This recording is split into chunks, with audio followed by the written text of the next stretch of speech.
हरे कृष्णा। हर हर महादेव। आप सभी भक्तों का दिन शुभ और मंगलमय हो। आज 24 फरवरी मंगलवार के इस पावन अवसर पर हम फाल्गुन मास महात्म के 23वें दिन की अत्यंत दिव्य रहस्यमयी और हृदय को भक्ति से भर देने वाली कथा का श्रवण करेंगे और उससे पूर्व सुनेंगे श्री श्यामानंद प्रभु की वह अद्भुत लीला, जब स्वयं श्री राधा रानी अपनी सेवा से प्रसन्न होकर अपने भक्त को दर्शन देने के लिए अलौकिक चातुर प्रकट करती हैं। श्री कृष्णदास जो आगे चलकर श्री श्यामानंद प्रभु कहलाए, जब श्रीपाद जीव गोस्वामी की शरण में वृंदावन पहुंचे तो उन्होंने भक्ति शास्त्रों का गहन अध्ययन किया और अनुभव किया कि माधुर्य रस की उपासना ही वह मार्ग है जो जीव को सीधे श्री राधा कृष्ण की निकुंज सेवा से जोड़ देता है। धीरे धीरे उनका मन बाह जगत से विरक्त होकर ब्रज की गोपनीय लीलाओं में रमता गया और उन्हें सेवा कुंज की गलियों की सफाई की सेवा मिली, जहां वे प्रतिदिन अत्यंत प्रेम से झाड़ू लगाते मानो अपने हृदय की धूल झाड़ रहे हो। उसी समय निकुंज में श्री राधा रानी सखियों सहित विहार कर रही थी। ललिता सखी ने देखा कि स्वामी जी के बाएं चढ़कर नुपुर नहीं है। तब राधा रानी ने मधुर मुस्कान के साथ कहा कि संभवतः वो सेवा कुंज में गिर गया है, परंतु यह कोई साधारण घटना नहीं थी। ये तो अपने प्रिय भक्त को अनुग्रह देने की पूर्व योजना थी। ललिता सखी वृद्ध ब्राह्मणी का वेश धारण कर सेवा कुंज पहुंची और कृष्णदास से बोली कि उनकी बहू का नुपुर खो गया है, यदि मिला हो तो लौटा दे। तब कृष्णदास ने अत्यंत गंभीरता से उत्तर दिया कि उन्हें एक दिव्य नुपुर मिला है, जिसे स्पर्श करते ही उनके भीतर प्रेम का ज्वार उमड़ पड़ा। अतः वो उसे किसी सामान्य व्यक्ति को नहीं दे सकते। जिस दिव्य स्वामी का वह है उन्हें ही केवल देंगे। बार बार आग्रह करने पर भी जब वे अडिग रहे, तब ललिता सखी ने अपना दिव्य स्वरूप प्रकट किया और उनकी भक्ति की दृढ़ता देखकर प्रसन्न हुई। कृष्णदास ने चरणों में गिरकर विनती की कि उन्हें श्री स्वामी जी के चरणों का दर्शन मिल जाए। तब राधा रानी ने आदेश दिया कि उन्हें ललिता कुंड में स्नान कराकर सिद्ध राधा मंत्र की दीक्षा दी जाए। मंत्र ग्रहण कर जब कृष्णदास ने राधा कुंड में स्नान किया तो वे दिव्य मंजरी स्वरूप में प्रकट हुए। उनका शरीर स्वर्ण के समान दैदीप्यमान था। ललिता सखी उन्हें गुप्त निकुंज में ले गई, जहां श्री राधा रानी ने अपने चरणों का साक्षात दर्शन कराया। उस क्षण प्रेमाश्रुओं की धारा बह चली और मंजरी सखी ने अपने नेत्रों के जल से चरणों का अभिषेक किया। उसी दिव्य प्रसंग से वे श्री श्यामानंद नाम से विख्यात हुए। इसके पश्चात मार्कंडेय ऋषि द्वारा वर्णित फाल्गुन मास महात्म का अध्याय आता है, जिसमें वे युधिष्ठिर को बताते हैं कि कैसे उनके पिता मुकुंद ऋषि ने शिव आराधना से उन्हें प्राप्त किया। कैसे 16 वर्ष की आयु में मृत्यु निश्चित होने पर भी उन्होंने महामृत्युंजय मंत्र का जप कर शिव कृपा से अमृत पाया और स्वयं महादेव ने यमराज को रोककर उन्हें चिरंजीवी बनाया। फिर वे नर्मदा तट का महात्म कहते हैं। हे राजन, नर्मदा के उत्तर तट पर एक अत्यंत पवित्र प्रदेश था, जहां उनके ब्रह्म ऋषि, देवर्षि और तपस्वी निवास करते थे। वहीं पर महान तपस्वी जमदाग्नि मुनि अपने आश्रम में भी निवास करते थे। वे प्रतिदिन प्रातःकाल नर्मदा संगम में स्नान करते, गंध पुष्प धूप अगुर और विविध उपचारों से भगवान शंकर की आराधना करते और दक्षिणामूर्ति स्वरूप शिव के समक्ष रुद्र मंत्र का दीर्घ जप करते। उनका जीवन अत्यंत सरल, सात्विक और पूर्णतः ईश्वर समर्पित था।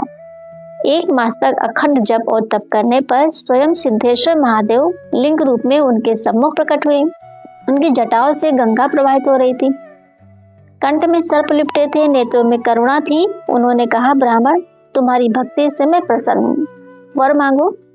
जमदाग्नि ने विनम्रता से कहा, प्रभु, मुझे ऐसी दिव्य गौ प्रदान कीजिए जिससे मैं यज्ञ, हवन, अतिथि सत्कार और देव पितरों का तर्पण कर सकूं। महादेव ने उन्हें कामधेनु प्रदान की और अंतर्धान हो गए। कामधेनु के आश्रय से जमदाग्नि मुनि का आश्रम धर्म, यज्ञ और दान का केंद्र बन गया। हजारों ऋषि वहां पधारते और सोने चांदी के पात्रों में विविध व्यंजन पाकर तृप्त होते। देवता भी उस आश्रम की महिमा का गुणगान करने लगे, परंतु जब वैभव बढ़ता है तो दुष्ट दृष्टि भी पड़ती है। एक दिन हयवंशी राजा कार्तिवीर्य अर्जुन, जो सहस्र बाहु के नाम से प्रसिद्ध था, शिकार खेलते खेलते आश्रम पहुंचा। उसने आश्रम की समृद्धि देखी और कामधेनु के विषय में जानकर उसके मन में लोभ जाग गया। उसने कठोर स्वर में कहा, मुनि, ये गौ तुम्हारे योग्य नहीं, इसे मुझे सौंप दो। जमदग्नि ने धर्म का स्मरण करते हुए शांत स्वर में कहा कि ये गौ यज्ञ और देवकार के लिए है, इसे नहीं दिया जा सकता। राजा का अहंकार भड़क उठा। उन्होंने क्रोध में आकर मुनि का वध करवा दिया और कामधेनु को बलपूर्वक ले जाने लगा। तब कामधेनु को कोड़ों से मारा गया। वह व्याकुल होकर बोली, दुष्ट रेणुका नंदन परशुराम तेरे कुल का संहार करेंगे। इतना कहकर वह स्वर्गलोक चली गई। आश्रम में हाहाकार मच गया। जब परशुराम को यह समाचार मिला तो उनका हृदय शोक और अग्नि समान क्रोध से भर उठा। वे वज्र के समान तेजस्वी होकर महिष्मती नगरी पहुंचे और भयंकर युद्ध में कार्तिवीर अर्जुन का वध कर दिया। किंतु उनका क्रोध शांत नहीं हुआ। उन्होंने पृथ्वी को 21 बार क्षत्रिय विहीन कर दिया, क्योंकि अधर्म ने सीमा लांघ दी थी। परंतु अंततः वे पिता के आश्रम लौटे, श्राद्ध कर्म किया और शिव की आराधना कर अपने क्रोध को तप में परिवर्तित किया। यह प्रसंग सिखाता है दोस्तों कि जब धर्म पर आघात होता है तो ईश्वर स्वयं किसी न किसी रूप में संतुलन स्थापित करते हैं। मार्कंडेय जी आगे कहते हैं कि नर्मदा तट पर ही एक और अद्भुत घटना घटी। बृहति और नर्मदा के संगम पर एक निषाद प्रतिदिन भगवान त्रिलोचन की पूजा करता था। एक दिन उसने देखा कि शिवलिंग पर तृतीय नेत्र दिखाई नहीं दे रहा है। उसके मन में भाव उठा कि किस पापी ने प्रभु का नेत्र चुरा लिया। बिना एक क्षण सोचे उसने अपने तीखे बाण से स्वयं का नेत्र निकालकर शिवलिंग पर अर्पित कर दिया। उसके चेहरे पर न पीड़ा थी न भय, केवल प्रेम और समर्पण था। उस निष्कपट भक्ति को देखकर स्वयं देवादिदेव महेश्वर प्रकट हुए और बोले, वत्स, मैं अत्यंत प्रसन्न हूँ, वर मांगो। निषाद ने अपने लिए कुछ नहीं मांगा। उसने कहा, प्रभु, मेरे कुल परिवार और समस्त पापी होने जीवों को आपकी कृपा से मोक्ष प्राप्त हो। शिव ने उसे तथास्तु उसके साथियों को अपने धाम में स्थान दिया। यह स्थान शिवनेत्र कुंड के नाम से विख्यात हुआ है।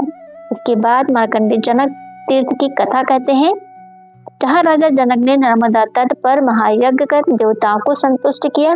धर्मराज स्वयं उठकर उनका स्वागत करते हैं और कहते हैं, शिव से बढ़कर कोई देव नहीं, नर्मदा से बढ़कर कोई नदी नहीं, सत्य से बढ़कर कोई धर्म नहीं और प्राणियों पर दया से बढ़कर कोई पुण्य नहीं है। जो नर्मदा तट पर भक्ति, जप, दान या प्राण त्याग करता है वह सहस्त्र वर्षों तक शिव धाम में निवास करता है। इस प्रकार ये संपूर्ण अध्याय हमें सिखाता है कि निष्काम सेवा, अटल भक्ति और सत्य चरण से ही दिव्य कृपा प्राप्त होती है। चाहे वो राधा रानी की निकुंज कृपा हो, शिव का अमृत वरदान हो या नर्मदा तट की पावन मुक्ति।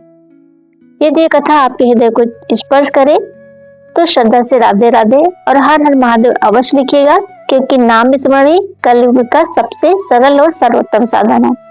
तो फिर मिलते हैं अगले वीडियो में, तब तक के लिए जय श्री कृष्णा दोस्तों।